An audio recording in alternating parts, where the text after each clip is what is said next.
আমার নাম জলিল। আমি গ্রামের এক কৃষকের ছেলে। বাবা বলেছিলেন, যদি লেখাপড়া করতে পারো বাকি জীবন সুখে থাকবা।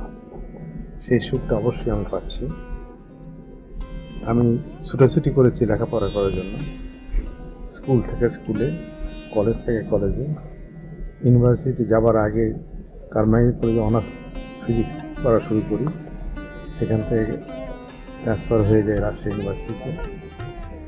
অনার্সে আমাদের ভাগ্যক্রমে ভালো রেজাল্ট হয়। এরপরে ডিপার্টমেন্ট বদলে গেল অ্যাপ্লাইড ফিজিক্সে। তখন জানতাম যে আমরা ফার্স্ট ক্লাস পাবো এবং আমার ডিপার্টমেন্টে জয়েন করবো, এবং তাই হয়েছে জীবনে। আমাদের চাকরি খুঁজতে হয় না, আমাদের বলা হয়েছে জলিল, কংগ্রাচুলেশন, এবার first class, come back soon to join the department. এইভাবে জীবনের লেকচারের জন্য শুরু হয়েছে। এর আগেই বিমান বাহিনীতে একটা পরীক্ষা দিয়েছিলাম, যার ফলে আইএসসিজি করি যখন আমি ইউনিভার্সিটি জয়েন করেছি। এরপর আমি আইএসসি কোয়ালিফাই করার পরে এখানে একটা ইম্পর্টেন্ট কথা বলতে পারি। আমাদের প্রফেসর হামিদ বলে এক ভদ্রলোক ছিলেন, বাড়ি।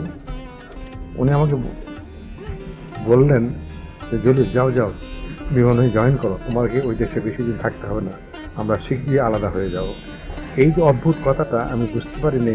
বিমান বাহিনী থেকে আমরা বাংলাদেশে আসি, রিপ্যাট্রিয়েট হই, বাংলাদেশে আমি চাকরি করি, উইং কমান্ডার হই, এবং 17.5 বছর কমিশন সার্ভিস পার হওয়ার পরে টোটাল সার্ভিস 19 বছরে আমি নিজের রিকোয়েস্টে রিটায়ার করি। রিটায়ার করে পাড়ি জমাই কানাডায়। আমার পরিবারবর্গ কানাডায় আসে। আমার বউ বাধ্য হয় ঢাকা কলেজের মতো কলেজ থেকে, সে কেমিস্ট্রি প্রফেসর ছিল, সেখান থেকে চাকরি ছেড়ে দিয়ে আমাদের জয়েন করে কানাডায়। কানাডায় আমি স্থায়ী হই। আমার প্রফেশন এখন ইন্স্যুরেন্স ব্রোকার। গত 31 বছর আমি এই ইন্স্যুরেন্স ব্রোকারে কাজ করি, এবং এখানেই আমার শেষ কাজ। এবং আমি 2বার রিটায়ার করেছি, একবার বাংলাদেশ বিমান বাহিনী থেকে, এবং এখানে 65 হওয়ার পরে কানাডা থেকে। এখন আমি ইন্স্যুরেন্স ব্রোকার হিসেবে কাজ করে যাচ্ছি। আশা করি যতক্ষণ পারবো সেটা করবো। এবং আমি সফর করতে ভালো লাগে, দেখতে ভালো লাগে। তারপরে আমার মধ্যে হয়তো কিছুটা ইনফ্লুয়েন্স থাকতে পারে আমার বন্ধু উনি এনামেল। প্রথম যখন সে অ্যান্টার্কটিকা আসে কত বছর আগে, সেই থেকে আমার মনে জাগ্রত ছিল যে আমি অ্যান্টার্কটিকা বেড়াতে যাব। এটা আমার লাকি ট্যুর। এই জন্যে আমি এনামকে ফোন করি যে তুমি এবছর কী প্রোগ্রাম। সেগুলো কোনো প্রোগ্রাম নাই, তবে অ্যান্টার্কটিকা যাওয়ার একটা প্রোগ্রাম আছে। আমি সাথে সাথে লাভ করলাম যে আমি যাব। সেই হিসেবেই আমি এখন অ্যান্টার্কটিকা ভ্রমণ করছি, এবং এরপরে আরও ভ্রমণ করার সুযোগ থাকে, করবো। এই আমার ভ্রমণের ইচ্ছা। দেখলাম খুব ভালোই Alaska by road, innovate Arctic Ocean, সেটা দেখেছি অবস্থাতে পরিবারবর্গ সহ।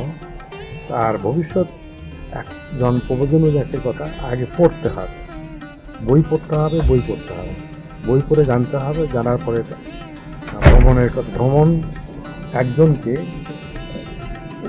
তাকে বুঝতে শেখায় যে ভ্রমণের ভেতরে যে কত সাবজেক্ট আছে, যেটা বোঝার জন্য সেটা বুঝতে পারবে। এবং আর ভ্রমণে ব্রেন রিফ্রেশ হয় আমার কাছে মনে হচ্ছে, এবং সেটা শরীরে মানসিকভাবে থাকবে। আমার মনে হয় ভবিষ্যৎ প্রজন্ম তারা লেখাপড়া করবে, আগে বই পড়বে, ভ্রমণ করবে। এই আমার বলা চলে যে একটা উক্তি বললাম। এটা উপদেশ নয়, বা তারা যদি নেয় সেটা ভালো করবে। তারা হয়তো একদিন বড় হয়ে তারা ভালো করবে।